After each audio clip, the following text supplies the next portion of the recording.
খুলনার রূপসা ঘাটে toll free ঘোষণা ও ফেরি চলাচল পুনরায় চালুর দাবিতে এক বিশাল মানববন্ধন অনুষ্ঠিত হয়েছে। বৃহস্পতিবার সকাল 10টায় স্থানীয় জনগণের অংশগ্রহণে ঘাট এলাকায় এই মানববন্ধনের আয়োজন করা হয়।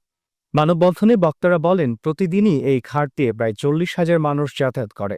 এর বেশিরভাগই খেটে খাওয়া সাধারণ মানুষ। টোল এখন তাদের জন্য গলার কাটা হয়ে দাঁড়িয়েছে।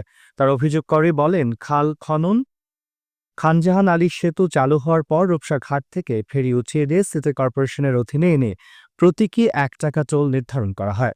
তবে 5 আগস্ট সরকার পতনের পর ঘাটটি বিআরটি এর অধীনে নেওয়া হয় এবং ইজারা দিয়ে টোল বাড়িয়ে ৳2 নির্ধারণ করা হয়। স্থানীয়দের অভিযোগ, এই অতিরিক্ত টোল তারা মানতে রাজি নন। এছাড়া ঘাট পারাপারে অতিরিক্ত মালামাল নেয়ার সময় নিয়ম বহির্ভূতভাবে বাড়তি অর্থ আদায় করা হচ্ছে।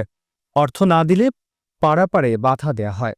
মানববন্ধনে অংশগ্রহণকারীরা অনেকে বলেন, আমাদের দাবি একটাই, ঘাট থেকে টোল ফ্রি ঘোষণা করা হোক এবং ফেরি চলাচল পুনরায় চালু করা হোক। তারা বলেন, এটি সাধারণ মানুষের অধিকার, তাই দ্রুত প্রয়োজনীয় ব্যবস্থা গ্রহণে সংশ্লিষ্ট কর্তৃপক্ষকে আহ্বান জানাচ্ছে।